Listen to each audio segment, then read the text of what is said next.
sobre que estarían saliendo municiones, armas desde el Perú, del norte del Perú, de Tumbes, hacia Ecuador y hacia Colombia.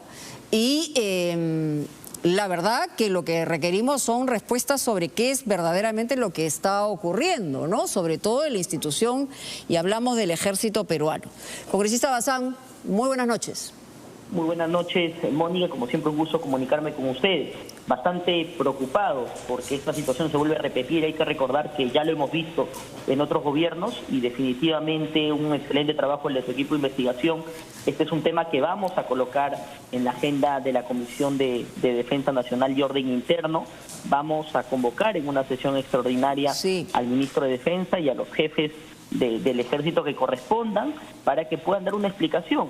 Hay que recordar que una institución con bastante prestigio como es la FAME se ve involucrado.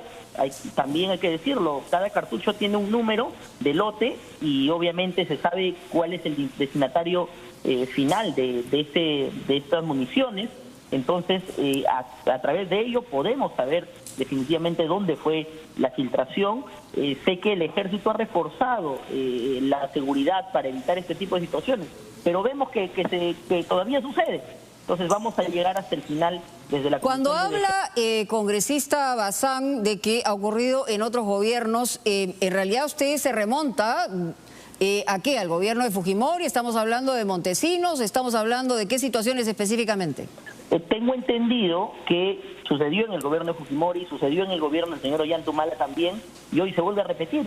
Precisamente por eso la seguridad dentro del Ministerio de Defensa y de los institutos armados se ha fortalecido para evitar este tipo de situaciones.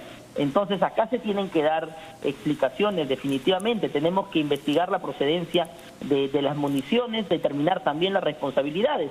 Obviamente va a ser un tema reservado porque implica, al ser un tema de seguridad nacional, implica obviamente a otros países también.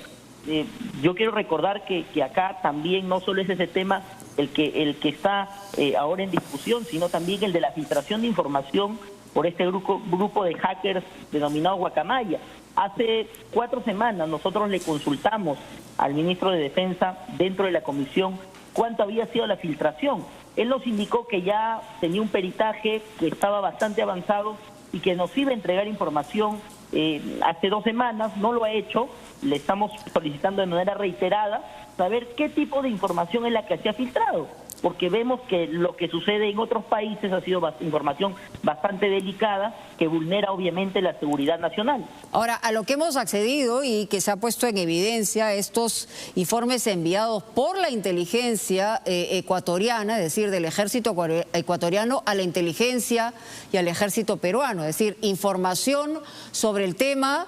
Evidentemente lo han tenido. Lo que ocurre es que, como usted señala, ha habido este tema de los hackers y se ha filtrado estos documentos, ha habido una filtración masiva de documentos.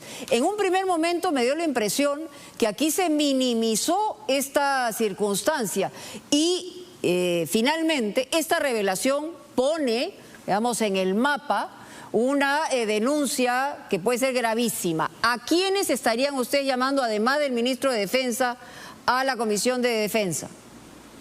Mira, acá sí preocupa el nivel de información que se ha obtenido en su momento. Acá lo que tendríamos que preguntar es, desde que la inteligencia peruana recibió esta información de parte del gobierno del Ecuador, de la inteligencia ecuatoriana, ¿qué es lo que se ha hecho para evitar que esto suceda?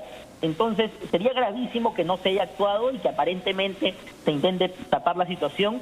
El ministro de Defensa obviamente tiene que responder, serán convocados también junto a él. Me imagino que se tiene que él también citar a quienes serían directamente los responsables. Acá no es la tropa, acá son precisamente los comandantes generales quienes tienen que venir a la comisión y obviamente al director de FAME para poder rastrear finalmente para qué institutos eran precisamente estas municiones. Bueno, evidentemente un presunto tráfico de esta naturaleza que sale por el norte del país, pasa prácticamente, atraviesa por Ecuador y llega a Colombia. Estamos hablando de que llegan a manos ilegales, como la minería ilegal, y finalmente en Colombia a las guerrillas disidentes, ¿no? Estamos hablando de que podrían utilizar en actos criminales ese tipo de armas. Precisamente, Mónica, es algo que nosotros hemos abordado desde la Comisión de Defensa, que es los puntos de control de fronteras. Hace 2 semanas estuve en sesión descentralizada de la Comisión en Tumbes, visité 3 puntos de frontera que resultan totalmente abandonados. Y básicamente son los puntos de frontera que tiene a cargo la Policía Nacional del Perú.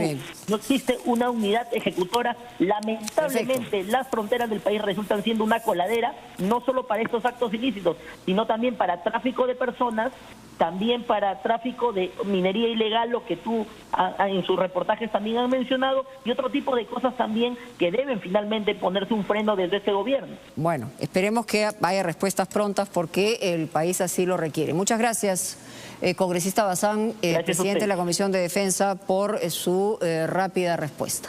Vamos a ir a una